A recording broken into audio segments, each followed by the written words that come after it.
But here's the problem. No scientist today believes the universe is always there. It had a beginning, and they have reasons to believe so. The universe is expanding, we can observe the red shift, and so we say there was a beginning of a universe, and through that singularity that after inflation expanded, and this is what we are, okay? Different models of this universe. Transformations to happen in an ever-existing universe is a huge problem, because you have to explain how does transformation occur if the universe is always there. What transforms it? Because anything to transform, there are certain conditions for it to be transformed. When you make tea or coffee, what do you like? Tea, coffee?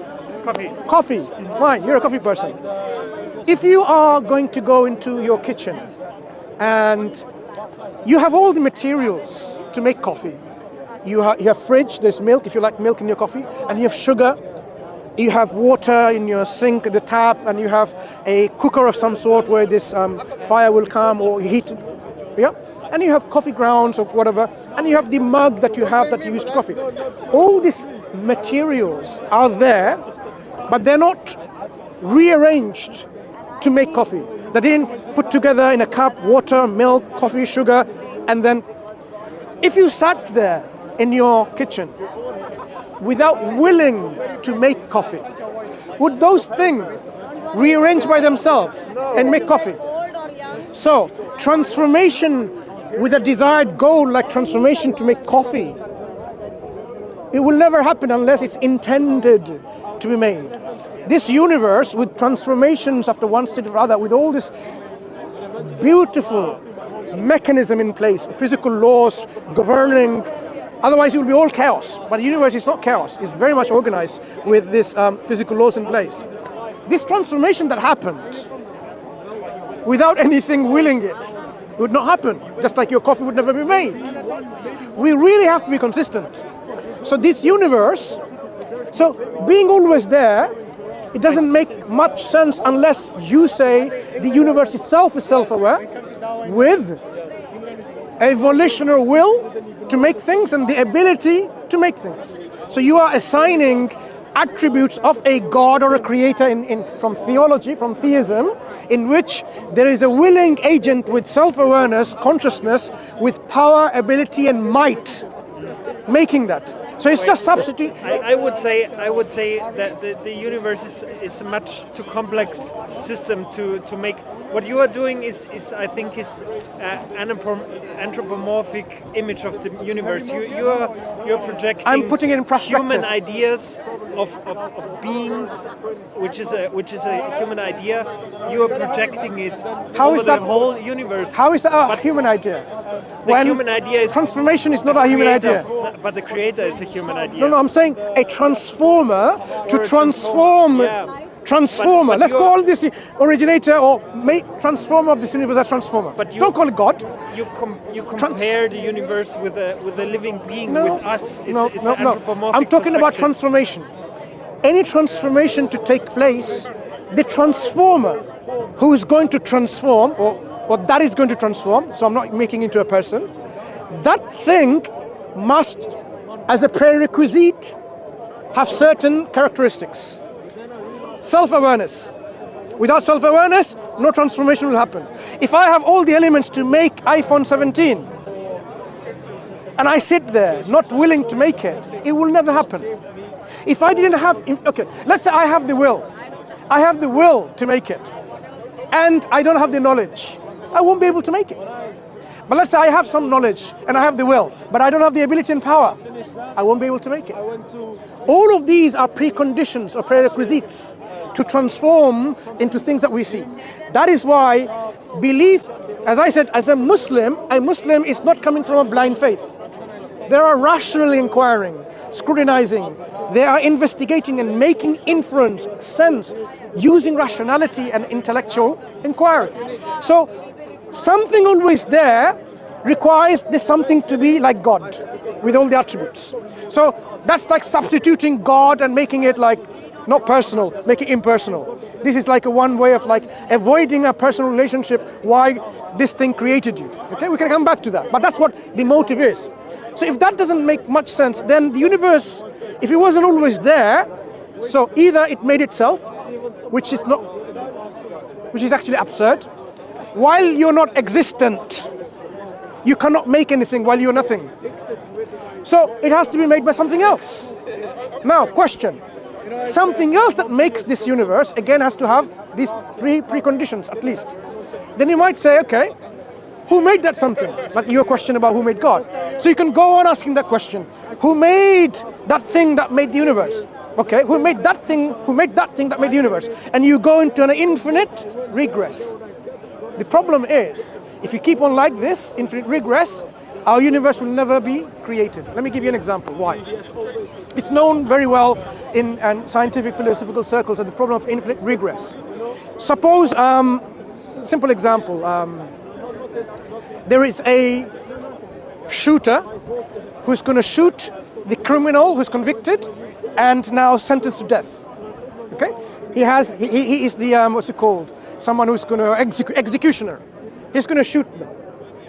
The command to shoot, to execute that individual, the criminal, must come from someone, his commander, okay?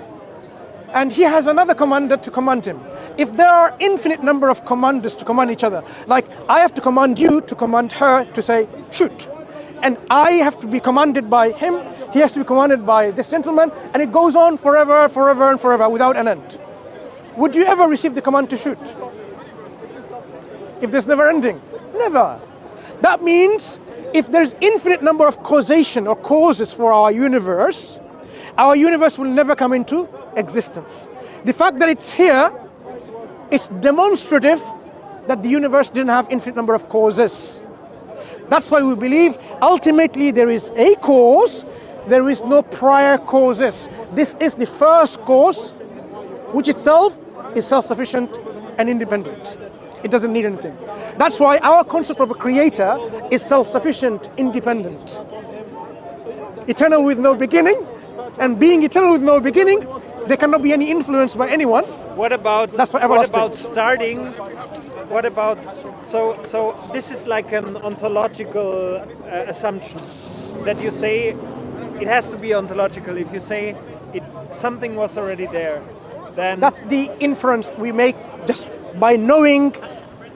But why that we are here. Why not start from that point where there is no creator? Then there will be nothing. If there's nothing, there will be nothing. Well, if you begin with, can be that something. Think about it. Was always there. No, think about it. It could also. It could have been. You could leave away all. You believe that something was always there. Has to be. Has to be. So. Do you know why I say that? Because something exists I understood. Today. Yeah. I understood that logic. But then you could always also start at that point where the Big Bang was the very first thing that happened. And Big Bang is an effect. You need a cause for it. All right, there was the cause for the Big Bang, and it was already there. But it's not this a cause. creational force. This cause again has to have these three conditions. There's more, but I reduce it down to at least minimum three. This is a reductionist approach. So you have self-awareness, you have the ability, and you have the volition or intention. I'm not sure about the self-awareness. I said if any one of them are absent, you can't do this universe. You can't make anything. Yeah. You can't make coffee. But it can make. Okay, look. You have knowledge how to make coffee. Yeah. You have intention how to make coffee, but you can't move. You can't move. You can't make coffee. Yeah, but a lot of like a cell, a single cell has no self-awareness and has no. Do you know how complex a simple cell is? I studied biology. Yeah. I did genetics on my moduling degree, right? A single cell is amazingly complex. Yeah, but it has no In fact, self-awareness. the single cell has a signature of the divine within it. That's why scientists like Michael Behe and various others, they're writing books like The Signature of the Cell. Why are they writing books like that? Because when you go into biochemical level, in a molecular level, you realize how complex it is. I'm sure you've seen the metabolic pathways. But the point is, it's right, and you'll realize, wow, and you still say, I don't believe in a God and a creator? That's really being lazy. The point is, it's not, my point was it's not self-aware, the cell. That cell, to come into a living entity, itself is impossible. Why do Richard Dawkins believe in panspermia? Do you know the reasons why he says so? No. One of the reasons is for him, abiogenesis models, that as far as understanding goes, is such that he doesn't buy them.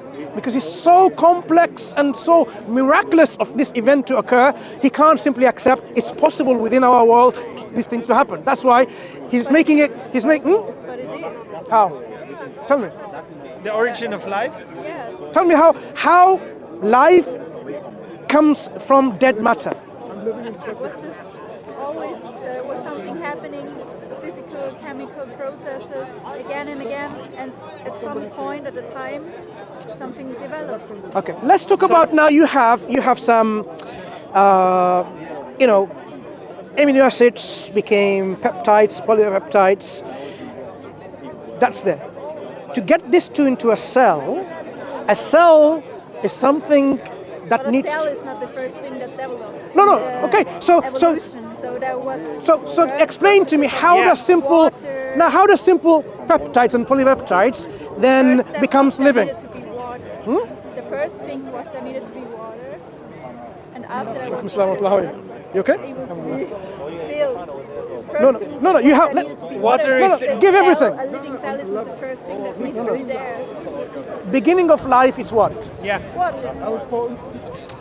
Do you say it's RNA or DNA? What do you think is the living thing that transformed from matter? Which chemicals became now Yeah, I think it's a cell. beginning of Pretty life? much it's a cell, the first living Okay. creature is a cell. Now- how did it happen? A cell. Yeah.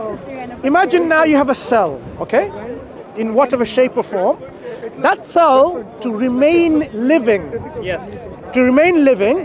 it needs to sustain itself Yes. through energy intake. Yes. Yeah. Okay. So how does it take energy? The self is not Well, self-aware. there are There are different no ways. neurons. There are no neurons. There's no neurobiology at that point yet. No. So there is no synaptic responses No. whatsoever. So the cell, to sustain itself, You have organic molecules. You already have them also in a non-living world. Yeah, they have No, no, certain and within the cell. Yeah, no, there's no cell yet. But you have organic molecules. I want to start with the life form first. But then we already have the life. Once the you question have was how can the life appear? once you have a life form like the cell, Yeah. how does it sustain itself? Well, Does it know it exists? no. But Okay. if you have the cell, then I the point think of the cell from to the work. cell away, the wave starting. If you Yeah. already agree on the cell, that it made itself out of. No, I'm simplifying it. So you have a cell. How does it then continue to live? Because And- it has physical chemical rules. It has a membrane What gave it rules? that come from organic molecules from. It has a membrane. And this membrane defines what can enter and what can exit the cell. And this membrane works in such a way that... So the cell formed a membrane in Yeah. which it can, exchange can take place without itself knowing that it has a membrane. So let's understand this concept. This is what science are telling us, right, scientists? yeah. So you have a cell with a cell membrane in which it acts as the boundary of its living organism, and it inputs and outputs. Yeah. So how does it take in energy? First of all, it doesn't know what energy is. No. So imagine now it comes into arsenic, chemical called arsenic. It will kill the cell. You know that Yes. very well. So it comes in arsenic, it kills the cell. That's the end of the story. Finished. Absolutely. Right. So, but if it doesn't, let's say it comes into something else and it engulfs it. Now, how does it then break that down into energy? What mechanisms does it need to have? Well, it's without a living being in the world. You can imagine that energy is things burn. You have chemical chemical reactions in the universe without life happening. And I'm talking about life as in cell. we don't have the cell, and then you have these organic molecules, and they react in a way. Imagine they produce some sort of foam, for instance, and this foam creates a circle around these organic molecules, and then suddenly this foam has the property that it lets insert certain chemicals and others not. And now imagine this happens for trillions of years in insanely many times. so insanely that we cannot imagine. It will never happen. At one point. It will never happen. Why not? I'll tell you why. Have you heard of the concept called the mousetrap? Michael B. he mentions it in his book. No, I don't know. Irreducible complexity. That's the problem. There are things which are irreducibly complex. They only work when they're all mechanisms put together. The idea that you're propounding is this: you have enough time, trillions of years, and by chance and trial and error, things can happen. But things of this nature, of irreducible complexity, they cannot give you an opportunity for chance because it doesn't work. So you can't have like a half a mousetrap because it will be non-functional.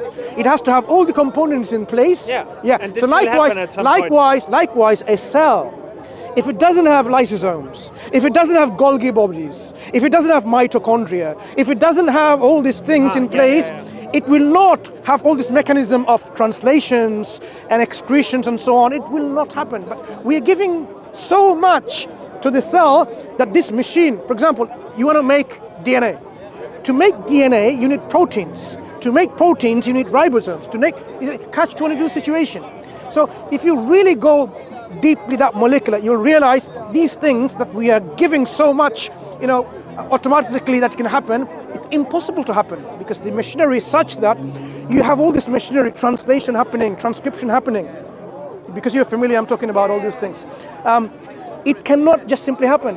No. Even there has to be a way before that. Three-dimensional aspects of proteins and enzyme is such that if it's in a different way, then you can't have this locking mechanism. It simply not happen. To say that this just happened by chance, the cis form and the trans form, it's believing in magic. That's how it is. We simply believe in magic when it comes to science. Scientists, as I said that. Yeah, but I believe in science. That part is magic. Because that part you cannot explain. Okay. No, I'm not talking about religion, remember? I'm talking about intellectual inquiry and then conviction inference. There are I'm so bad hypothesis. in discussing in English is not my. But there are hypotheses that I think are the most likely to happen. And it doesn't start at the cell. There are more primitive entities that might have occurred before that. Like, I don't know, viruses, for instance, are even more at that edge of it's not really living, it's not really not living. So but we're talking about programs again. The viral DNA and all this. Yeah. When we're talking about the DNA itself, DNA is such a precise program. You know how? DNA is. You know how we started making things simplified. Oh, junk DNA, right? Because we didn't understand, and now we are saying actually it's not junk at all. There is genes and pseudogenes, and the genes that switch on and off and so on. It's our ignorance, just like we're saying, vestigial organs. You hear these concepts, and now we realize, you've got an appendix which had functions, and you've got this, and this is our, somehow, I would say, an arrogance in a way to somehow disregard the concept of any originator of our creator. The concept of, you see, the idea of science somehow disproving the existence of God is really opposite. The more you study science, the more you understand the reality, that you realize this world operates on a rational level. Science is based on certain axioms, certain assumptions, that the world is meaningful, rational, and we can make sense out of it. It's not something happening like that. So, when you look at the physical laws operating in this universe, remember, physical laws themselves are abstract, like numbers. They don't have existence of their own, they're abstract. A law of electromagnetism or gravity, this abstract thing, the laws themselves are not self-aware. They're not conscious. No. They cannot, while knowing they don't know that they're non-existent, they cannot make concrete actions. So physical laws... And they don't need it. No, I'm saying, how do physical laws manifest concrete actions? Like, why do bigger objects pull towards smaller objects? Because of this gravitational pull. That law is an abstract thing. How does it manifest into action, concrete? Well, it can be described, and you will always dig deeper and until you're in... You need a law enforcer. The law cannot itself enforce. I know. Do you understand? Your point is going. Like, imagine now you have a code in a country, penal code. do's and don'ts. These are the crimes and these are the punishment. If it's just there in a book and no one enforces it, it's not going to stop crime happening. Because there will be criminals doing it, but there's a mechanism to enforce that law by police or other things, right? They will say, no, you cannot do that crime. If you get caught, you will be punished. Physical laws in our universe needs to be enforced. But who can enforce unless it's a conscious entity? Back to the same point. You have to have a conscious entity. Now you tell me, how do you reconcile this? How do abstract things enforce itself into concrete things? But my point would really be that if you say there has to be a conscious entity and you say it was always there, that's a very heavy assumption about our world. That's the only meaningful conclusion. It's the only logic, but maybe, it might be a meaningful conclusion for you. But why not for you? But you say because I think I cannot say something like this because I cannot make such a big assumption about the universe. It's not an assumption. If I have, it's an inference. But I cannot do this because I don't have enough knowledge about the whole universe. It's just too complex. It's too big. And my position is, I think, is more smart from my perspective to say I cannot know. Okay, I'll tell you the reason why. That's where I always land. The reason because why you will always find logics. No, I understand your that lead you perspective. somewhere. I understand your perspective. Yeah. But there is a limit of our skepticism. Sometimes we're doubtful, yeah. But there's a limit. Like imagine, someone is a skeptic that is the Earth flat or not, and then they go outside the Earth and observe with a satellite going around that the Earth is not flat. The skepticism ends there.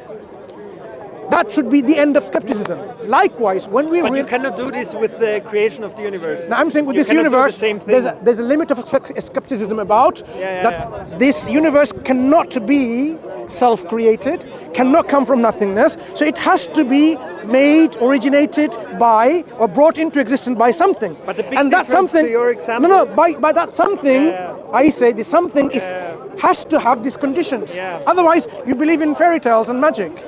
What's the difference between you believing in fairy tales and someone who blindly believes in a religion? The big difference...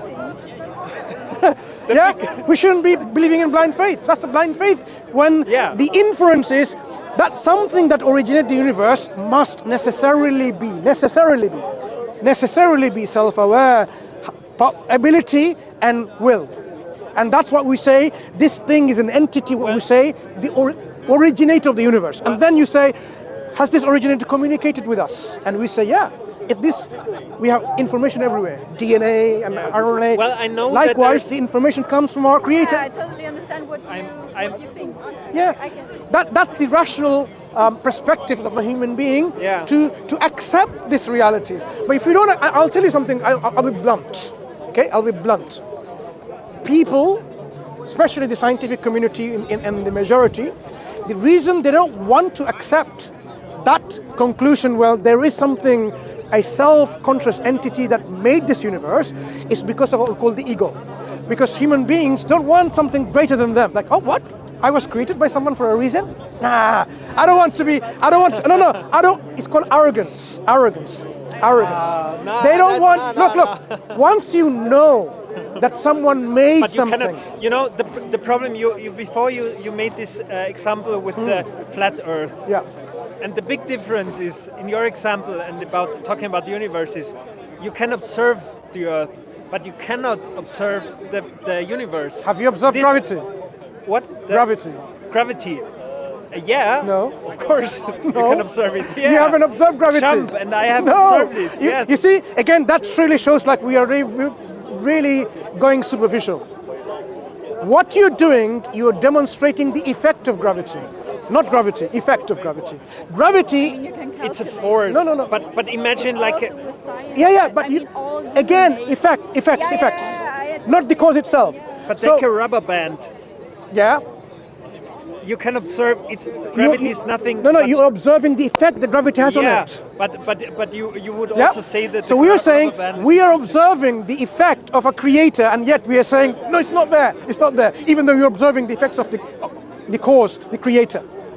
You see, we need to be consistent. That's what my take-home message to you is. Yeah, that's when we look that at, you try to be when we consistent. Yeah, yeah. observe the But effects let's not be embedded within this universe. But let's You don't see the cause, but it's obvious the cause is there. But let's not be consistent about parts of our world we know so little about.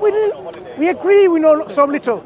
Let me give you something example. Let me give you an example why, as a Muslim, it is never against science or scientific inquiry. In fact, you may disagree, but you will learn in a hard way. Even the scientific method was developed by scientists in an Islamic environment. There are scientists who are not Muslims and scientists who are Muslims living in the area because Islam encouraged them to develop. And I would agree. That's history. That's history of the history. Unfortunately, it's not taught widely. Okay, the Renaissance in Europe happened because of the contact with Islamic civilization in Spain, in Cordoba, and so on and so forth. So what happened was when Quran was revealed. I mean, this guidance came from the originator, communication, to tell us why He's created us. When I say He, He's not a man, right? I'm just using a pronoun. Why the creator, originator, transformer, if you want to call it, created or made us into existence, told us exactly why. And in doing so, has given us reasons to accept that communication to be actually communication from that creator. Otherwise, anyone can say, oh, God told me so. That's why, I believe in this because God. Yeah. For us, no.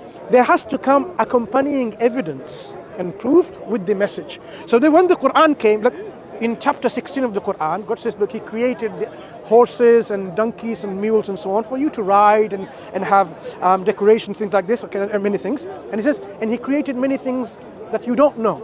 Okay? You might think, what?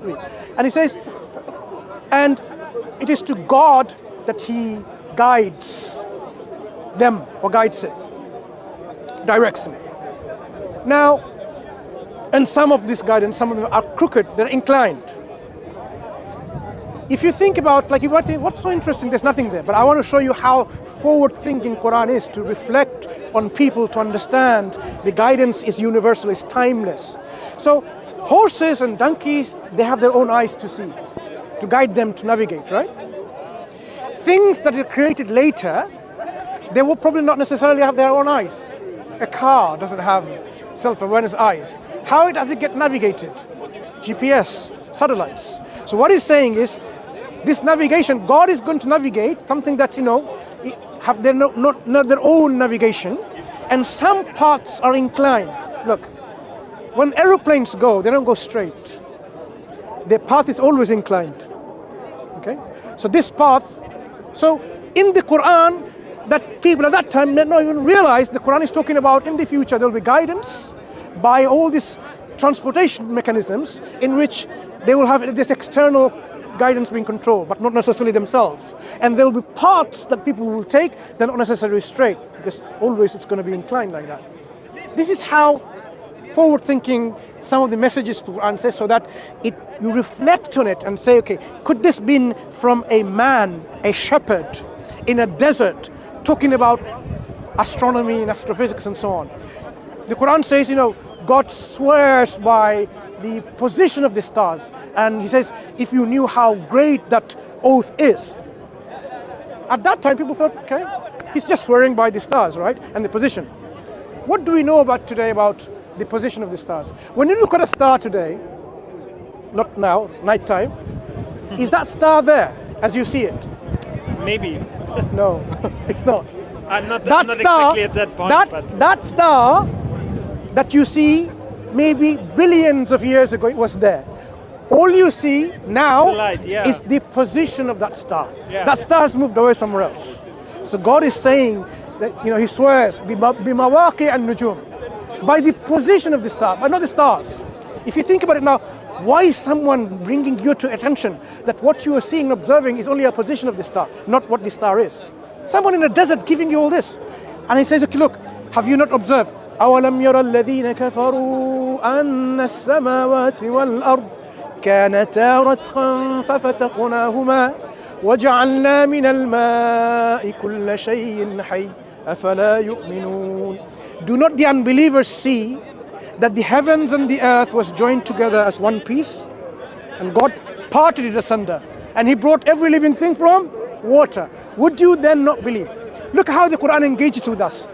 Is the Quran saying, oh, you believe, Muslims, believe or go to hell? No, He says, look, do not the unbelievers, meaning people who do not have faith, have you not seen and known? Known what? And then it gives us something. I'll wrap it up. Gives us something, and at the end it says, would you not believe? Rhetorically. So what's provided in between, two pieces of information from astrophysics and biology. The common origin of the universe, He says, look, have you not known? Now we know that the earth, the heavens, everything was already joined together as one piece. Singularity, that's the theory model that we accept, currently one of the most acceptable models. Everything was in one singularity, and of course there was separation. And then every living thing from water. So two pieces of information from astronomy and from biology, addressing to the people who don't believe and then asking, would you then not believe?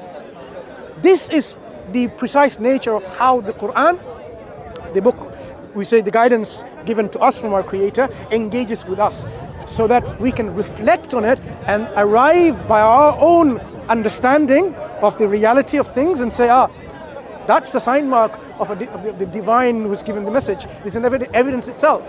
Because when a Bedouin, Bedouins, I'm just wrapping up, a Bedouin, like a desert dweller, okay, a Bedouin.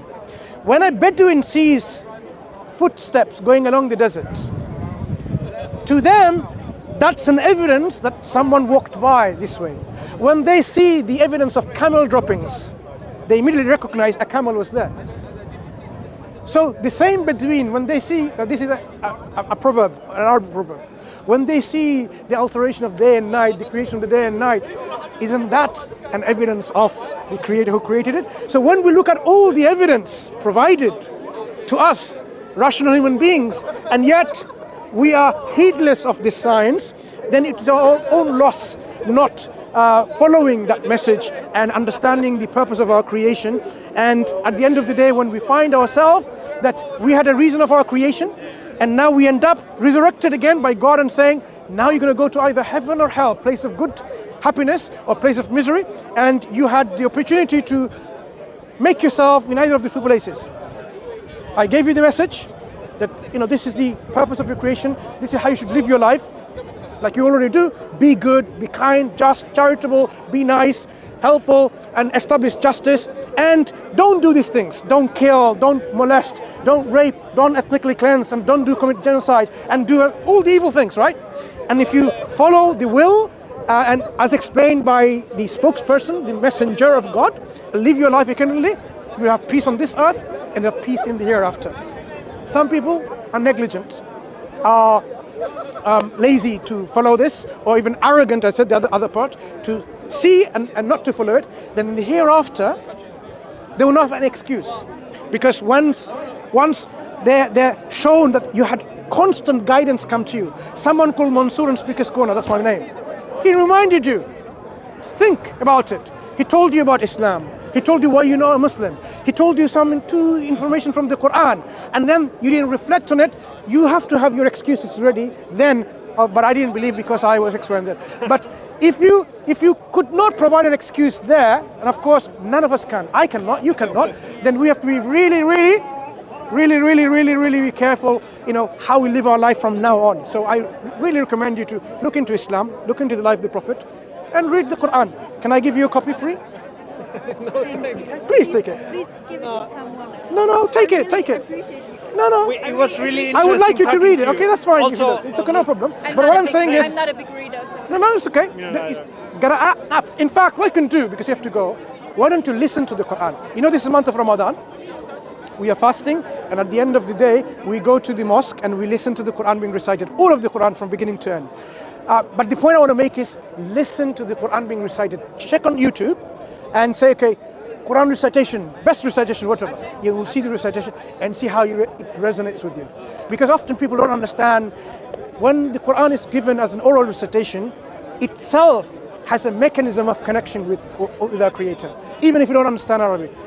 Look at the majority of the world today, Muslims. They don't even know Arabic. Yeah? but they're Muslims. So I would like you to really listen to the Quran, and of course, whatever you listen, try to see what it means, and then take it from there. Thanks. Okay? We had an interesting talk. Yeah. Yeah. Pleasure speaking to you. Best. You too.